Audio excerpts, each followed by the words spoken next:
교회에서는 간절히 기도해서 질병으로 고통당하는 분들이 치유되고 회복되는 역사가 일어나야 합니다.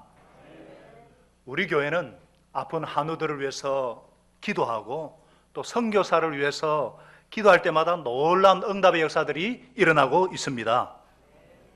왜냐? 왜 그런가 하면은 교회는 예수 그리스도의 몸이기 때문입니다. 예수님이 하신 그 일을 그대로 재현해내는 몸이기 때문입니다. 우리 하나님이신 예수님께서 2000년 전에 이 땅에 오셔서 하신 세 가지 사역이 있죠. 우리 마태복음 4장 23절에 배웠듯이 가르치시고 천국 복음을 선포하시고 모든 병과 귀신을 쫓아내고 치유하시는 사역, 그래서 모든 질병과 침품을 고쳐주셨다 이렇게 말씀하고 있죠.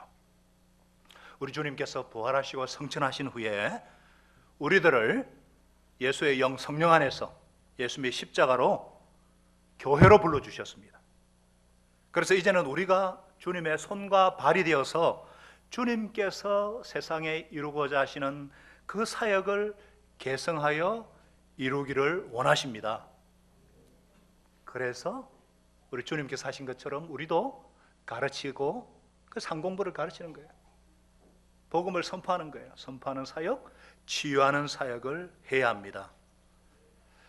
그래서 우리 지난주까지 마태복음 5장부터 7장까지 산상수훈을 공부를 했죠. 그래서 하늘나라의 법도 천국 백성의 모습, 그림을 그려주신 주님께서 이제 오늘부터 치유 사역을 행하십니다.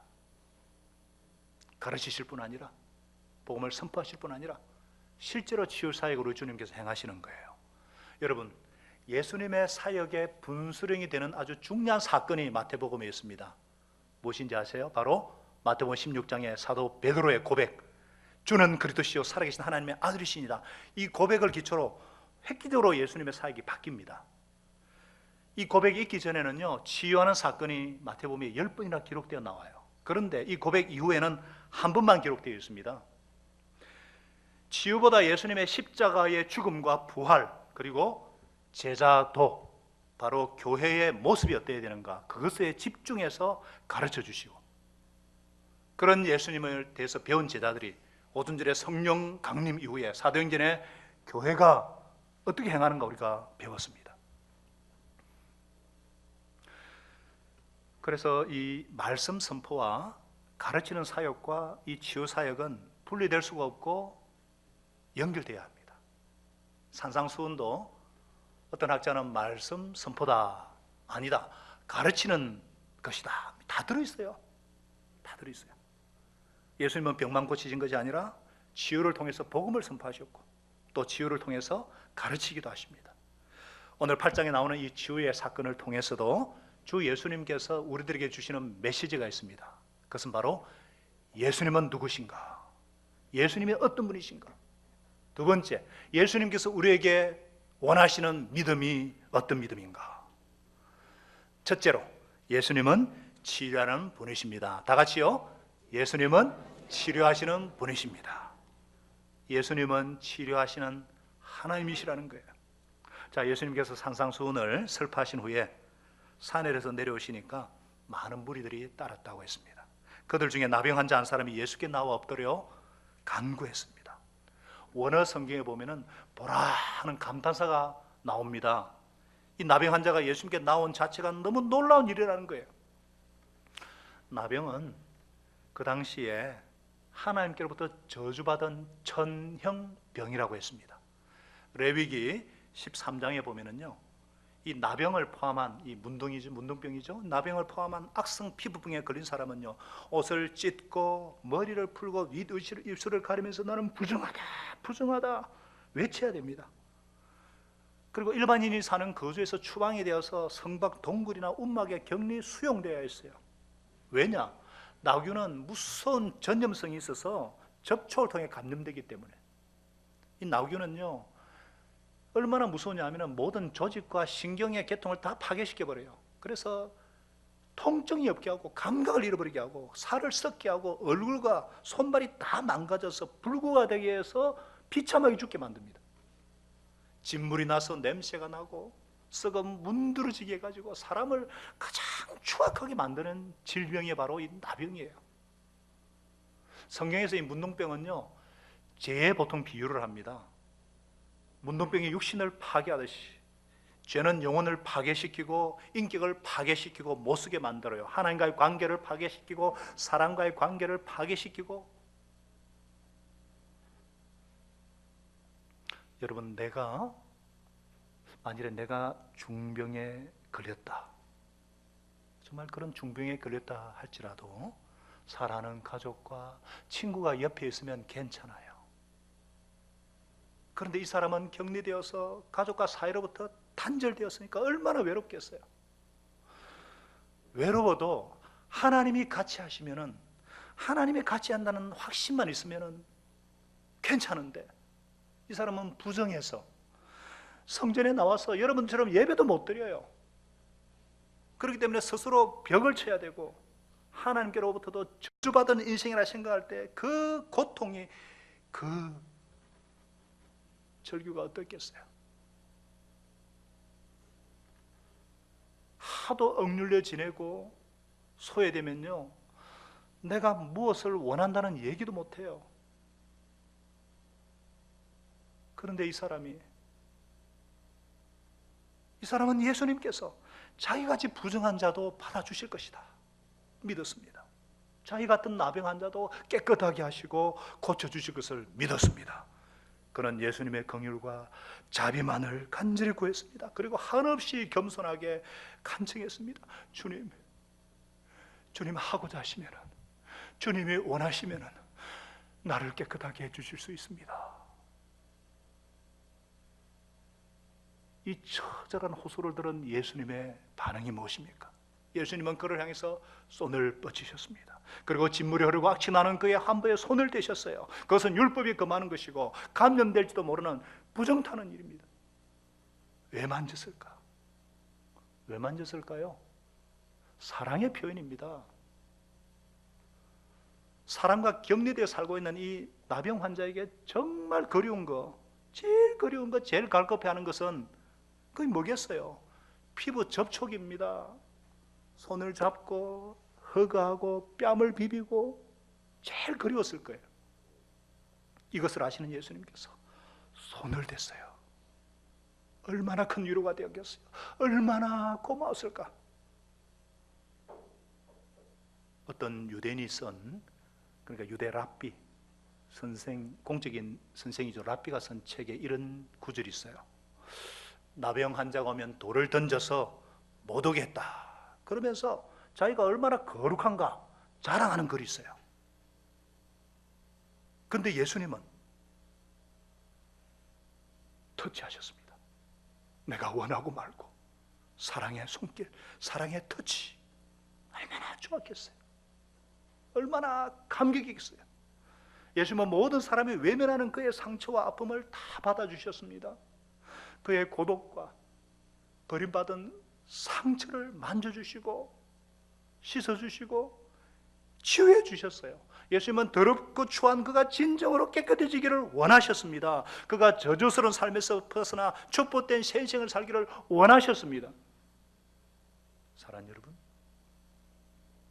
여기서 우리는 이 병든 인생들을 향한 예수님의 간절한 소원을 볼 수가 있어요. 냄새나는 인생들을 향한 예수님의 간절한 소원을 알 수가 있어요. 예수님의 치유의 동기는요, 사랑입니다. 치유의 동기는 예수님의 자비예요. 사랑이에요. 우리는 가족 중에 혹은 교우 중에, 목장 식구 중에 어떤 질병이나 어떤 문제를 위해서 기도를 하거든요. 얼른 치유되지 않으면 원망 섞인 기도를 합니다.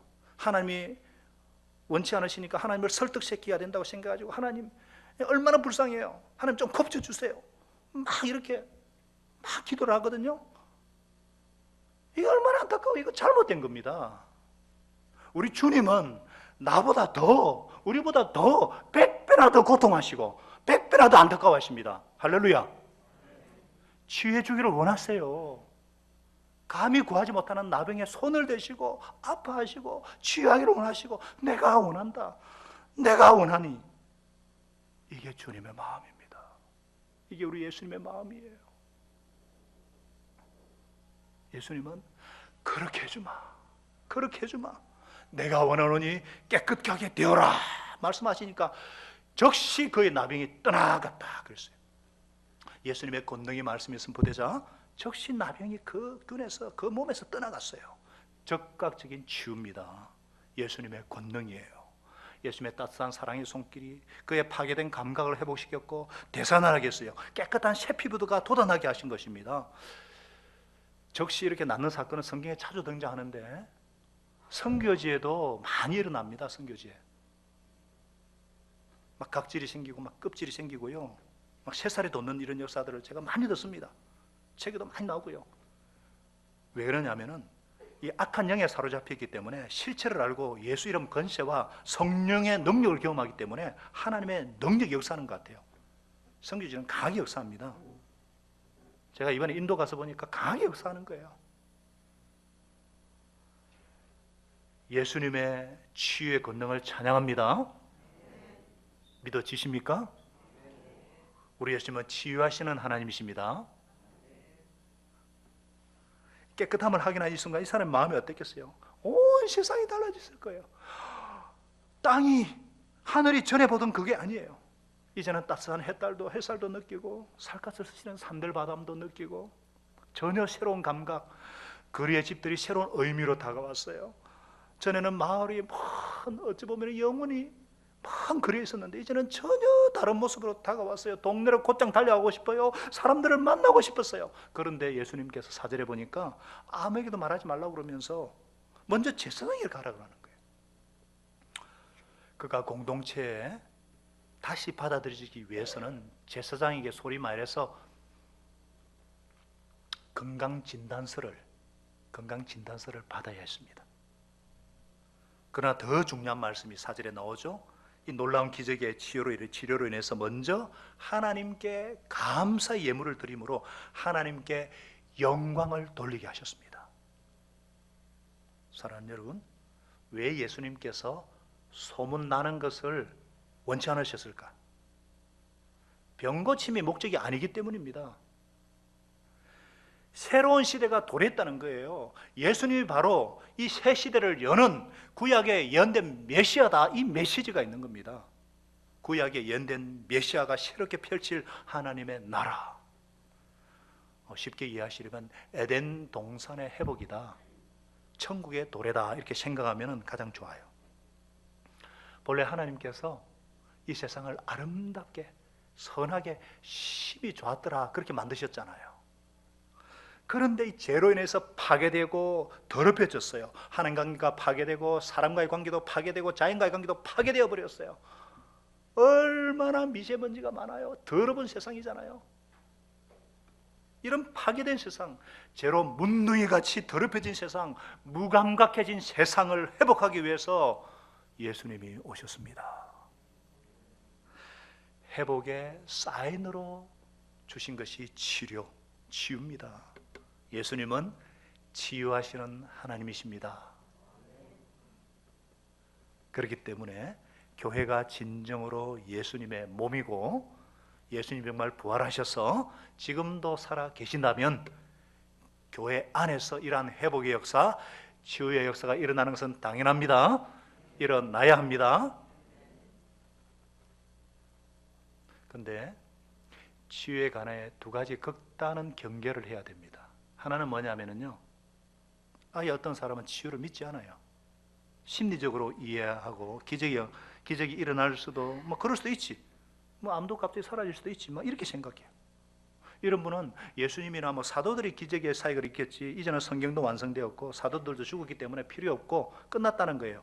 그러나 성경의 치유가 끝났다는 기록이 없습니다. 그 반대 극단은 뭐냐면요, 예수님이 십자가에서 죽으시고 매를 맞고 채찍에 맞으심으로 상하심으로 우리가 믿기만 하면 다 낫는다, 그것도 아니에요. 물론 낫죠. 그러나 그리스도가 지배하는 새로운 시대의 문은 열렸지만 완성은 예수님의 재림으로 이루어집니다. 우리는 그 지금 중간에 살고 있는 거예요. 우리가 하나님의 은혜의 세계에 속해 있지만은 하나님의 자녀들도 여전히 늙고 죽습니다. 늙는 것이 없어지지 않는 한 병에 노출이 되어 있어요. 완전히 자유로울 수는 없어요. 그러면 어떻게 균형을 이룰 것인가? 먼저 치유를 위해서 기도를 하고 치유를 경험하는 것에서 시작해야 합니다. 우리가 건강한 것이 하나님의 뜻입니다. 병에서 자유롭게 되는 것이 하나님의 뜻이에요. 우리 변준수 목자의 기도 아름답게 회복이 돼야 되고, 우리 얼마나 많은 부모들 기도를 하니까 하나님 응답 많이 하시잖아요. 그렇기 때문에 질병의 치유를 위해서 기도를 해야 됩니다. 나병 환자처럼 간절히 기대를 가지고 필사적으로 기도해야 됩니다. 할렐루야. 예수님은 나병조차도 깨끗게 하시고 건강한 새 삶을 살게 하시는 구주시기 때문에, 그러나 우리의 목표는 치유가 아닌 하나님의 영광, 하나님께 영광 돌리는 것에 도의합니다. 이때 아멘 해야 되는데, 하나님께 영광 돌리는 것에 도의합니다. 아멘. 예. 어떤 때는 하나님께서 우리의 기도를 들으시고 치유하심으로 영광을 나타내셔요. 그러나 어떤 때는 연약한 가운데 그대로 두시면 그럼에도 하나님을 의지하고 감사하는 모습을 통해서 영광을 나타내십니다. 우리 교회는 이러한 모습 두 가지가 다 있어요. 놀라운 치유를 보여주심으로 영광 나타내시기도 하시고, 치유받지 못한 가운데서도 감사하고 기쁘게 사는 모습을 통해서 영광을 드러내십니다. 완전한 치유는 주님께서 다시 오시는 날에 이루어집니다. 우리는 그 긴장 가운데 살 수밖에 없어요. 믿고 기대하고 간절히 기도하고, 그래서 하나님 뜻이면 치유받고, 또 하나님 허락하지 않으면 질병 가운데서도 감사함으로 사는 삶. 그래서 저와 여러분이 주님 앞에 설 때까지, 주님 다시 오실 때까지 그렇게 하나님께 영광 돌리는 삶을 살 수 있기를 바랍니다. 두 번째, 오늘 주님께서 우리에게 주시는 메시지가 뭐냐? 우리에게 원하시는 믿음이 있다는 거예요. 믿음이 있다는 거예요. 자, 예수님께서 나병을 환자를 깨끗게 하신 후에 5절에 보니까 가버나움으로 들어가실 때였어요. 어떤 백부장이 달려와서 예수님께 간청합니다. 여러분, 백부장은 누구냐? 백부장이니까 글자 그대로 100명의 군인을 거느리는 고급 장교예요. 오늘날로 치면 중대장, 대대장 정도 됩니다. 그 당시 온 세상을 지배하는 로마의 군대의 덤뼈와 같은 베테랑 군인이 백부장이에요. 그 당시 하급쫄기병이 받는 이 봉급이 75데나리온인데, 이 백부장은요 100배 그 정도의 수당을 받았어요. 그리고 대부분이 로마 시민권자입니다. 그리고 갈릴리 지역의 백부장이니까 치안을 담당하던 사령관 정도에 해당되거든요. 그러니까 이 사람의 권세와 지위는 그야말로 막강합니다. 이런 그가 예수님께 간청을 했어요. 주님, 내 종이 중풍으로 집에 누워서 몹시 괴로워하고 있습니다. 예수님께 치유를 바라고 찾아왔는데 자기 병이 아닌 남의 병이에요. 그 남이 누구예요? 종입니다. 종. 여러분, 종 그러면 오늘날 종하고 틀려요. 그 당시에는요 물건이에요. 말하고 소하고 종하고 똑같은데 무슨 차이가 있느냐? 사람은 말만 하는 그 차이일 뿐입니다. 똑같아요. 인권이라는 개념은요 예수님이 오신 후에 생긴 거예요. 그 당시 그리스 민주주의가 발달하던 것은 귀족만을 위한 민주주의지, 노예는 물건입니다. 예수님이 복음이 들어가는 곳마다 인권이 회복되어지고 자유롭게 되는 역사가 일어나지, 이 종이 물건 취급받는 그런 시대에 이 백부장이요, 이 백부장이 물건에 불과한 그 종을 왜 강구를 하는 거예요? 대단한 사랑이고 대단한 연민입니다.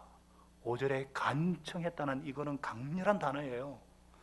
안타까움으로 치료받기를 바라는 마음, 겸손한 마음입니다. 이 백부장은요 지배 계급이고 이 높은 계층이잖아요. 그 반면에 인간적으로 볼 때 예수님은 이 식민지 백성의 그 깡촌 출신의 그 목수, 젊은 목수예요. 명령할 수 있는데 그럼에도 불구하고 간청했습니다. 주님, 도와주십시오.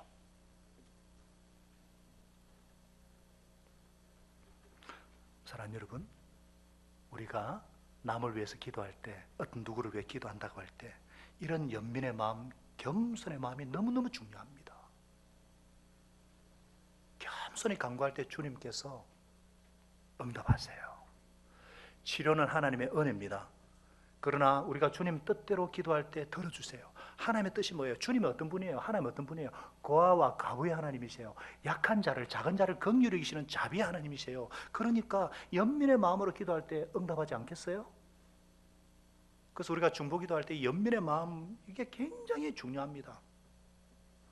저도 참 이렇게 저에게 기도 요청을 많이 하기 때문에 제가 기도를 하지만은 연민이 안 생기면요, 이게 아니다 싶어가지고 얼른 이렇게 여러 중보기도 사역자한테 부탁을 해요. 하나님은 불쌍히 여기는 마음, 겸손한 마음, 연민의 마음을 너무너무 기뻐하시기 때문에. 그래서 우리 하나님은 복을 주실 때 은혜로 주십니다. 하나님은 은혜예요. 우리가 무슨 자기 기스가 아니에요. 그러나 복을 받을 준비는 되어 있어야 됩니다. 그게 뭐냐? 낮은 마음, 겸손한 마음이에요. 그런데 이런 식으로 기도하는 분들이 있어요. 하나님, 어떻게 이룰 수가 있습니까? 어떻게 이 문제 안 해결해 주지 않고 안 고쳐주지만 저 안 믿습니다. 이런 자세는 시작이 잘못됐어요. 굉장히 안 좋아요. 하나님이 왜 병을 주셨겠어요? 하나님이 주신 거 아닙니다. 문제를 주시는 분은 하나님이 아니세요. 본래 세상을 아름답게 지으신 분인데 마귀 때문에, 죄 때문에 파괴되었잖아요. 예수님이 이 세상에 오셔서 회복시키기 위해 오셨는데, 물론 완전 회복의 날이 올 것이지만 우리는 과도기이기 때문에 예수 믿는 자도 아프고 치료를 위해 열심히 기도해도 죽기도 해요. 결국은 주님이 오셔서 완전히 회복하시겠지만 과도기에 사는 우리이기 때문에 주님의 은혜를 간구할 수밖에 없어요. 그래서 저도 한 10명을 위해서 기도하면은 한 명은 하나님께서 치료를 하시는 것 같아요. 이거 대단한 겁니다. 그래도 그 기도 들어주기 너무 고마워요. 너무 감사해요. 매주 하나님께서 응답하시는데 얼마나 감사한지. 우리 하나님은 살아계셔서 은혜를 베풀어 주십니다.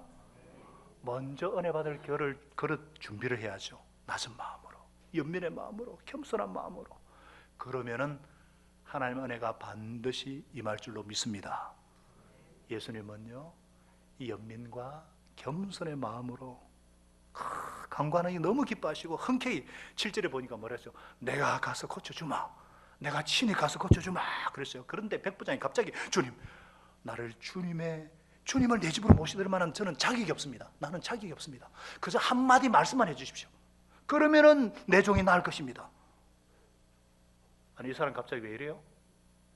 집이 누추하거나 뭐 청소가 하지 못해서 그런 겁니까? 아니잖아요. 왜 그러면 번복하는 거예요? 백부장은 예수님을 급히 오라고 처인하고 가만히 생각해 보니까 자기가 얼마나 잘못했는지 알게 된 거예요. 그가 예수님을 생각하면 생각할수록 예수님이 어떤 분이신가, 귀신도 쫓아내고 온갖 병도 고치는 이 소문을 이렇게 들어서 알고 나왔는데, 가만히 보니까 예수님을 오라 한 것이 이게 무례한 외람된 행동인 거예요. 그래서 자기 무례를 지금 교정하는 거예요. 9절에 보십시오. 우리 한번 같이 읽겠습니다. 9절 시작. 나도 상관을 모시는 사람이고 내 밑에도 병사들이 있어서 내가 이 사람들을 가라고 하면 가고 저 사람들을 오라고 하면 옵니다. 내 종들이 이것을 하라 그러면 합니다. 여러분, 제가 지금 조금 흥분해 있는 이유가 뭐냐면은, 우리 아까 한도진 목사님이 정말 기도를 하셨는데, 뭐 가수가 뭐 하는 데도 열광하고 뭐 몇 사람 죽어도 별로 놀라지 않는 이 세상에 진짜 우리가 놀라야 되는 것은 예수님이 어떤 분인가 놀라야 되는 거예요. 예수님 생각하면 제가 흥분하지 않을 수가 없는 거예요. 여러분, 흥분할 준비 되셨어요? 오늘 놀라게 하는 믿음인데, 자, 이 사람 보세요. 그는 상관의 명령의 권위가 얼마나 힘있고 건세가 있는가 알고 있었습니다. 또 그가 자기 부하에게 내리는 말 한마디에 그들이 즉각 순종하고 움직인 것을 보았어요. 전쟁 시에 이 상관의 명령은 절대적인 권위를 갖습니다. 명령 불복종은 사형이에요. 아시죠? 지금 로마 황제 한마디에, 말 한마디에 그가 통치하던 먼 갈릴리 지역까지 지금 미치는 것을 그가 알고 있잖아요. 이것을 유추해 보면서 이 백부장은 예수님의 말씀의 권위가 얼마나 큰가를 깨닫게 된 것입니다. 이 사람의 그 반응에 대해서 예수님의 반응이 뭐예요? 10절에 보시니까 예수님께서 이 말을 듣시고 놀랍게 여기셔서 따라오는 사람들에게 말해요. 내가 진정으로 너희들에게 말한다. 나는 지금 이스라엘 사람 중에도 이런 믿음 본 적이 없단 말이에요. 개역 개정에서는요, 이만한 믿음이라 그랬어요. Such great faith. 이만한 믿음을 본 적이 없다는 거예요. 이렇게 큰 믿음을 본 적이 없다는 거예요. 예수님은 그의 믿음을 놀랍게 여기셨어요.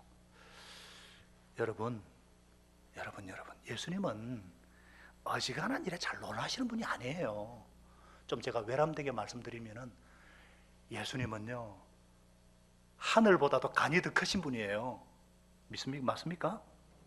이 세상을 만드신 분인데 어지간한 일에 잘 놀라지 않는데 오늘 놀랍게 여기셨다. 이게 헬라어로 된 원문에 보니까 이런 놀랍게 여기셨다, 이런 구절이 신약 성경에 딱 2번 나와요. 2번.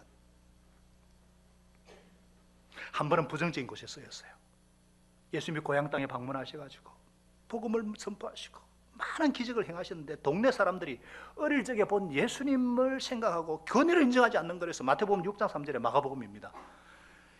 이 사람은 마리아와 요셉의 아들 목수가 아니냐, 그의 형제들, 예수님의 그 형제들이 있었거든요. 그리고 너희들이 우리와 같이 살고 있느냐고 배척한 거예요. 예수님이 많은 기적과 표적을 행하셨는데도 인간적으로는 보고 6장 6절에 그들이 믿지 않는 것을 보고 놀랐다고 말씀하고 있어요. 놀랐다. 그리고 또 한 곳이 바로 여기입니다. 여기 유대인도 아닌 백부장이 예수님의 권위를 믿었기 때문에 놀랐다는 거예요. 저와 여러분은 어느 쪽입니까? 저와 여러분은 어느 쪽입니까? 예수님을 고향 사람처럼 믿지 아니함으로 놀라게 하기보다 이 백부장처럼 믿어서 예수님을 놀라게 하고 싶은 마음이 있으신 줄로 믿습니다. 예수님을 사랑하기 때문에 그런 마음, 그런 소원이 있는 줄로 믿습니다. 그럼 어떻게 하면은 예수님을 놀라게 하는 믿음을 가질 수 있는가? 어떻게 할 수 있는가? 예수님을 놀라게 하는 믿음이란 첫째로 예수님의 권위, 권세를 인정하는 것이다. 다 같이요. 예수님의 권세를 인정하는 것이다. 권위를 인정하는 거예요. 예수님이 가르치고 전파하고 치유하는 일을 할 때마다 예수님께서 드러내고자 하신 것이 그 자체가 아니라 예수님이 누구신가? 예수님이 누구신가? 그 예수님의 권위입니다. 권위. 한 번은 예수님과 제자들이 배를 타고 갈릴리 바다를 건너시다가 광풍을 만나서 배가 막 뒤집힐 지경이에요. 뭐 다음 주 나오겠지만 제자들이 두려워가지고 어쩔 줄은 몰라요. 아이고 주님, 우리가 바다에 빠져 죽겠습니다. 막 그러니까 예수님이 주무시다가 일어나서 바람과 바다를 꾸짖으시면서 잠잠하라, 고요하라. 그러니까 강풍이 즉시 잔잔해졌어요. 그러니까 제자들이 놀랍게 얘기하면서 이분이 누구시기에 바람과 바다까지도 그에게 복종하는가? 이게 예수님의 권위입니다. 여러분, 믿음이란 여러 가지로 정의할 수 있어요. 믿음이란 뭐 여러 가지 정의할 수 있지만 믿음은 예수님의 권위를 인정하는 것입니다. 예수님의 권세를 믿는 것이 믿음입니다. 근데 가만히 보면 교회 생활을 오래 하신 분들 중에 이런 믿음이 별로 없어요. 오히려 갓 예수를 믿은, 오히려 초신자들이 더 이런 믿음이 있어요. 백부장은 이방인이고 초신자잖아요, 어떻게 보면은. 그런데 이 사람은 권위에 대한 이해가 정확했습니다. 좋은 군인이었기 때문에. 그래서 예수님이 권세가 있는 분이고 병마도 그 말 한마디에 그냥 굴복시키는 분이라는 것을 믿었어요. 우리 독일 드레스덴의 박영철 선교사 형님이 이런 분입니다.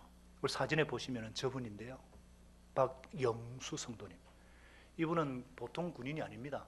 국군 기무사에서 32년간 베테랑 군인이에요. 우리 대한민국에 32년 동안 욕 한마디 하지 않은 분이라 그래요. 대단히 성실하고 대단히 국가관에 투철하고 이런 분이에요. 절대 예수 믿지 않을 분이에요. 그런데 이분이 작년 크리스마스 전에 뇌종양으로 쓰러지셨어요. 국군 수도병원에 응급, 대단히 위험한 상황이에요. 뇌압이 높아서 서울대 의사들도 이게 어떻게 손을 못 댑니다. 그럴 때 간절히 기도해서 우리 중보기도 사제를 기도하고 독일에서도 기도하고 스테파노 선교사 그리고 박인철이가 급히 비행기 타고 날라와가지고 그렇게 하는데 하나님 기적을 일으키기 시작하는 거예요. 뇌압이 낮아지고 수술하는데 13시간 대수술을 합니다. 그때 박인철 선교사가 13시간 동안을 무릎을 꿇고 기도했다는 거예요. 나중에 제가 들었어요. 누나로부터. 월요일날 신방 갔는데 이분이 그렇게 얘기하는 거예요. 그러면서 동생이 수술 들어가는데 형님 이제 예수님 믿으셔야 합니다. 이 소리를 듣고 자기 마음에 동요가 일어났다는 거예요. 사랑하는 동생이 이렇게도 부탁하는데. 그러면서 우리가 저한테 고백하는 게 뭐냐, 목사님, 제 동생이 목사인데도 제가 예수 믿지 않았어요. 처음에 동생이 예수 믿는다고 제가 때리기까지 했습니다. 예수를 4대 성인쯤으로 제가 알았고요, 기독교인들 행태도 그렇고. 그러면서 쓰러지면서 제가 인생을 바쳐서 국가와 가족을 위해서 이렇게 헌신했는데 내가 잘못한 것이 없는데 왜 내가 쓰러져야 되는지. 그런데 이 동생의 간절한 기도를 듣고 제 마음에 결심을 하고 이제 예수를 믿어야 되겠다. 그러면서 기도를 하기 시작했다는 거예요. 그러면서 수술이 되고 말도 안 해요. 눈도 못 뜨죠. 그런데 또 하나님께서 계속 역사하셔가지고 어느 날 눈이 돌아오고요. 어느 아침에 이분이 또 여전히 창가에서 기도를 하는데 석 하는 느낌과 함께 누가 다가왔다는 거예요. 너무 놀랐다는 거예요. 너무도 인자한 얼굴이 웃으면서 자기를 바라보고 있다는 거예요. 갑자기 마음에 감사가 나오고 1시간이 넘게 울었다는 거예요. 눈물이 저절로 나왔다는 거예요. 그리고 그런 경험을 2번 했다는 거예요. 그분이 바로 예수님인 걸 자기가 알았다는 거예요. 나는 예수님 예수님 하면서 아침마다 시간마다 기도를 했어요. 의식이 없던 데서 나중에 한쪽 눈이 떠져지고 이제 또 말도 되고 계속 기적이 일어납니다. 마음에 두려움이 없어졌어요. 가족들 모두에게 선포를 했어요. 어머니와 온 가족이 이제 내가 예수 믿게 되었다. 그리고 가족들 다 예수 믿어야 되겠다. 그랬더니 부산 식구들이 어머니하고 전부 다 가까운 교회 가서 예배 드리고, 부천에 사는 누나는 부천에 가가지고 교회 가고, 그러면서 천사같이 제가 갔을 때 목사님 감사합니다. 우리 영철 목사님께도 감사하고, 우리 장영수 목사님께도 감사하고, 우리 김중건 권사에게도 감사드리고, 그러면서 항암 치료를 하는데 목사님, 제가 저를 고쳐주시면 완전히 낫겠는데 내 남을 생각 주님을 위해서 드리겠습니다. 어떤 상황에도 제가 면제하지 않습니다. 그러면서 어린아이 같이, 또 제가 너무 놀래가지고, 그러면서 제가 하나님과 예수님과 성령님에 대해서 다 또 설명하니까 그렇군요. 그러면서 제가 군인이니까 박영수 성도님, 예수님은 계급장이 몇 개인지 아세요? 그러니까 예수님은 셀 수가 없어요. 무별을 만드신 분이기 때문에 별이 예수님께는 헤아릴 수가 없어요. 그러니까 그렇군요. 예수님이 생명의 주관자시고 모든 상황의 종결자시니까 아멘 아멘. 그러면서 자기가 참모총장에 가서도 내가 예수 똑바로 믿으라고 제가 전하겠다. 지금 거기에 수도병원에 별자들이 많이 오거든요. 이분이 막 가는 사람마다 예수 믿으라고 봉급 전하는 거예요. 그러면서 항암치료 잘 받고, 장영순 목사님 교회하고 자기 집이 10분밖에 안 떨어졌대요. 목사님, 제가 세례도 받고 신실한 성도가 되어서 예수님의 군사가 되어서 이제 하나님 앞에 하나님 나라에 충성하겠습니다 약속하고 왔어요. 할렐루야. 제가 얼마나 제가 선방하러 갔다 우리가 은혜를 받았는지, 놀라는 사진을 누가 찍어놨던데, 기도하고 난 놀라는 사진이 있었는데 제가 못 드리면 놀란 거예요. 제가 얼마나 놀라고, 예수님은 얼마나 놀라고 기뻐하겠어요. 여기에는 우리의 중보기도 있었고 박인철 선교사가 13시간이나 아무도 무릎을 펴지 않고 3시간 기도를 했는데, 하나님 그때 예수님이 백부장이 기도하니까 그 시로 13절에 보니까 종이 나았다 그랬거든요. 여러분과 저도 정말 예수님을 놀래키면 좋겠습니다. 예수님의 권위, 예수 권세를 믿는 믿음을 가질 수 있기를 바랍니다. 우리 인생의 주인 되신 예수님은 어떤 권세를 가지신 분이신가? 물질 세계와 영적인 세계와 모든 통제하시는 분이에요. 전 한동대 총장, 그러니까 나사, 미국에서 물리학 박사학위 받고 나사 출신의 김영길 총장 있죠. 이분이 그런 말을 했거든요. 책에 보니까 기적이 우리에게는 기적이지만 하나님에게는 상식입니다. 그래서 요한복음 2장에 물을 포도주로 바꾸는 이 표적을 얘기하면서 예수님은 물리 법칙까지도 통제하시는 분이십니다. 그걸 정표로 했다는 거죠. 그래요. 우리가 예수님의 권세를 잘 알아야 됩니다. 요한복음 1장 3절에 보면은 예수님께서 천지를 창조하신 창조주라는 거예요.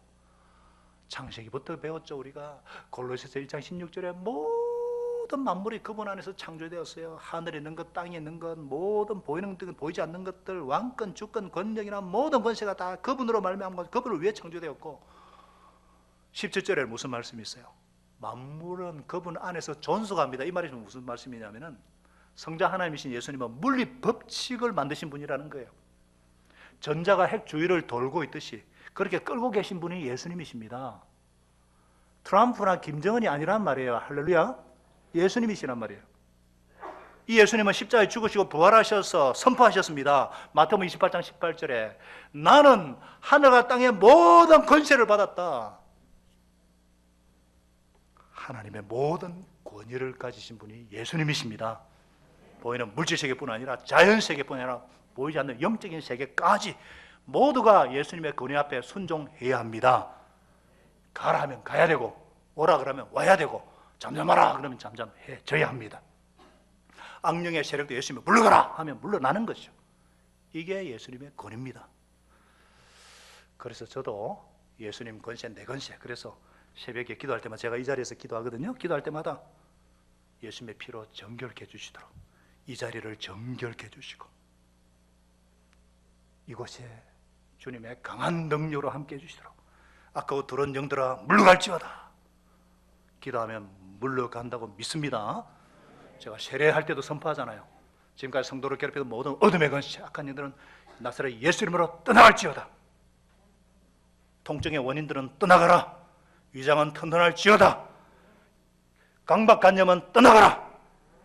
우울증은 떠나가라. 안 떠나가면은 그는 구목사가 문제가 있는 것이지 예수님의 권세는 문제가 없습니다. 예수님의 이름에 권세가 있기 때문에. 그래서 예수님 영접하고 구원 얻고 세례받은 자녀들은 여러분도 같은 하나님의 자녀이기 때문에 똑같은 권세를 갖고 있습니다. 아멘이시죠? 요한복음 1장 12절에 영접하는 자, 그 이름을 믿는 자 하나님의 자녀가 되는 권세, 특권, 개혁, 개정이라는 권세를 그랬어요. 그래서 이 권세를 우리가 인정하고 더 믿으면 믿을수록 하나님의 능력이 나타나는 거예요. 우리가 섬기고 우리가 믿는 예수님이 어떤 분이신가 잘 아시고, 그래서 아픈 사람을 위해서 다 기도하시고, 그냥 기도하지 마시고 어떤 때는 막 권세를 가지고 꾸짖을 때도 있습니다. 자꾸 활용을 해야죠. 자꾸 사용을 해야죠. 예수님의 권세, 정말 권위를 인정하는 사람은요 겸손하게 그것을 활용하는 사람입니다. 이 주님께서 우리에게 말씀하셨잖아요. 요한복음 14장 14절에 요한복음 14장 14절에 다 같이 시작. 너희가 무엇이든지 내 이름으로 구하면 내가 다 이루어 주겠다. 내 이름으로 무엇이든지 구하면 내가 행하리라 그러셨잖아요. 이 약속을 붙잡고 담대하게 기도하는 것입니다. 이분의 능력을 의지하시기 바랍니다. 이분의 지혜를 의지하시기 바랍니다. 이분의 사랑을 의지하시기 바랍니다. 예수 이름의 권위와 권세를 힘입어서 무엇이든지 구하고 예수님의 권위를 경험하시고, 그래서 예수님을 놀라게 하는 믿음의 사람들이 다 되어서 우리 삶 속에 하나님의 영광을 드러내는 여러분과 제가 될 수 있기를 예수님 이름으로 축원합니다.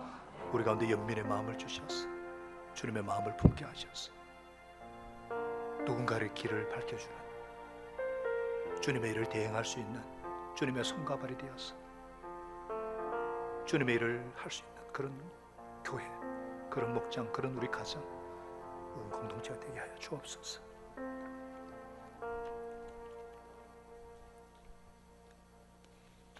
이제 예수 이름 권세 의지하여서 평안한 마음으로 삶의 현장으로 돌아가십시다. 선한 일에 용기를 가지시며 악을 악으로 갚지 마십시다. 항상 연약한 자를 도우시고 병든 자를 찾아보시고 곤란하는 이웃을 위로하십시다. 모든 사람을 존경하시고 주님께 봉사하고 주님을 더 사랑하십시다. 모든 일을 믿음과 사랑으로 행하시고 어떤 일에도 소망을 포기하지 마십시다. 그리고 거룩하신 성령님께 순종해서 기쁨과 감사의 생활을 해나가십시다. 우리 하나님 아버지는 저와 여러분을 항상 도와주실 것입니다. 이제는 죽으시고 부활하셔서 하늘과 땅의 모든 권세를 가지신 예수 그리스도의 그 놀라우신 은혜와 하나님 아버지의 극진하신 사랑하심과 성령 하나님의 위로 교통 충만케 하시는 은혜가 정말 간절한 마음으로, 연민의 마음으로, 겸손의 마음으로 주님 앞에 나아갈 때 주님께서 받아주시고, 또 백보장과 같은 그런 말씀의 권위, 예수님의 이름의 권세를 믿는 믿음으로 살고자 간절히 소원하는 당신의 사랑하는 백성들의 그 간구와 그 기도 제목들을 응답하여 주셔서 영광을 나타내 주실 주님께 감사 찬양 영광 돌리면서 저들의 삶 속에 이제부터 영원토록 함께 하시기를 간절히 축원하옵나이다. 아멘.